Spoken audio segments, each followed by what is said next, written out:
Welcome back to the third part of this tank pool design.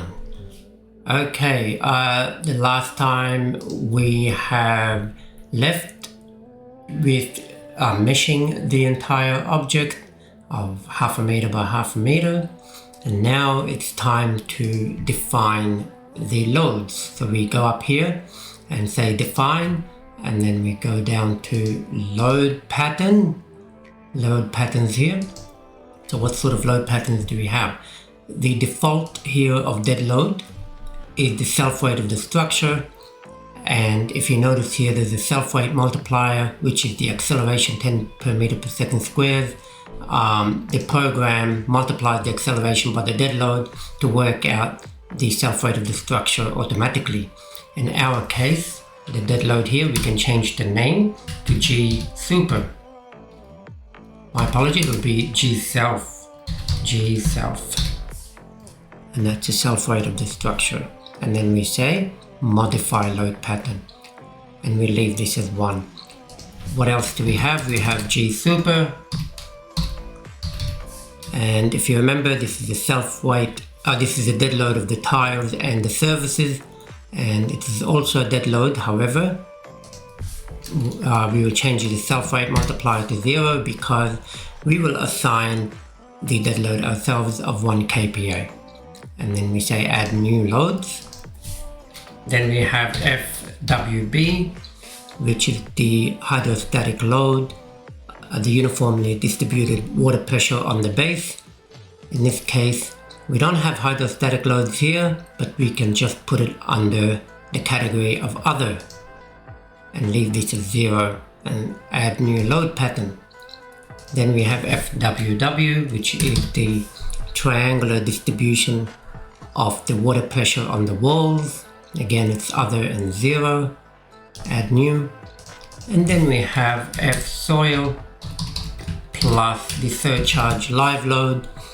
This time I'm going to put both of these under the category of live load, and the self-weight multiplier is 0 because we will assign the load ourselves, and then say add new pattern. I think this is it. These are all the loads pattern that we need to define. Press OK. Now it's time to define the joint patterns. Okay, what are the joint patterns? Joint patterns apply to all the loads which are non-uniform. If you remember here, when the pool is full, the water here has a triangular distribution. Therefore, FWW is assigned to a joint pattern.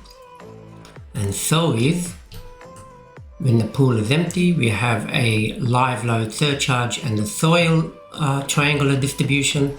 If we add these two together, it becomes a trapezium. Therefore, we need to assign a joint pattern name for this as well. So we go back to the program.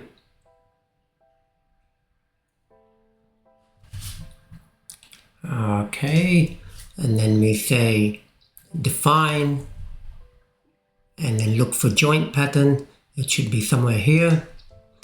And we'll give the first one a name. We'll delete the default and say FWW.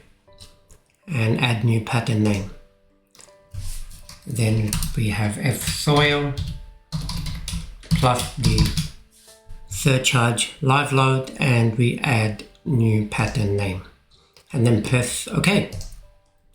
So far we've defined the load pattern and the joint patterns. Okay, now we need to give a name to the selection or the load area selection. What do I mean by that? For example, this is the XY plane, which is the slab plane. If I want to select it, it will be a good practice to give it a name.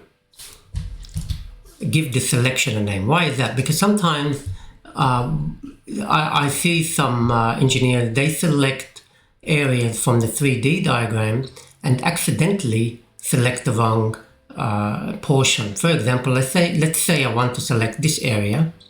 I can accidentally select the walls with it without noticing. Okay, so it is always a good practice to give the selection a name. So I go like this on my XY plan, select everything, and if you notice in the 3D here, it's selected the base.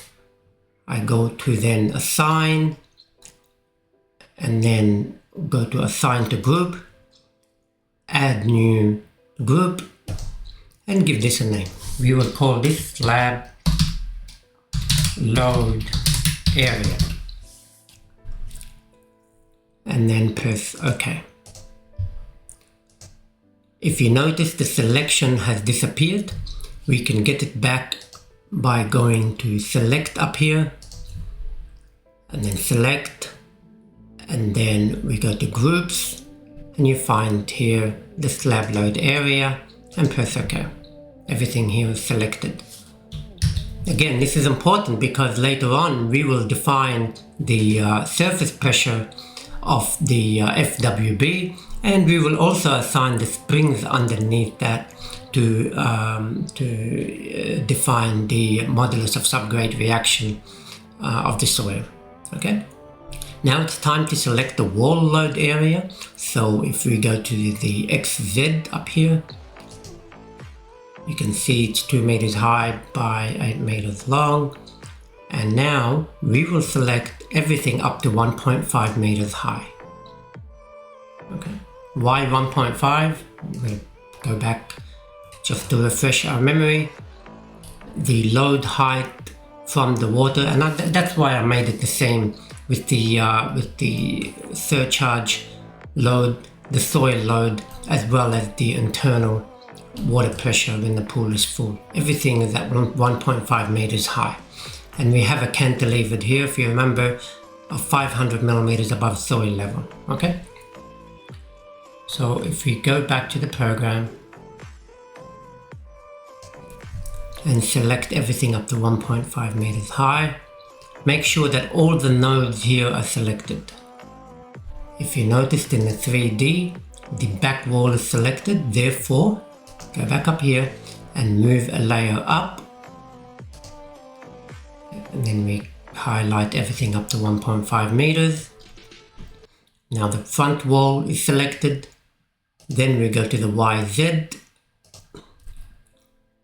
select everything here up to 1.5. Here we got the back section selected, so therefore we go a layer up and then select all of that. After we have selected all the wall load area, let's go to assign, assign to group, and give it a name. We will call this wall load area, and press OK, and then press OK again. We will double check our work. If we go up here to select, and then select groups, we find two assigned names: slab load area, wall load area. If I select on the wall load area, say OK, it has automatically selected everything for me. It will be a lot easier when I assign the load and the surface pressure later on in the design. Okay, yeah, this is it for this part. In the next part, we will assign all the loads, and we will assign the springs to replicate the soil stiffness, and then we will also look at the results, the bending moment and the shear force, and everything that we need to complete our design. We hope you enjoyed this video. If you have found it useful, please share and subscribe so others can learn. Thank you for watching, and have a great afternoon.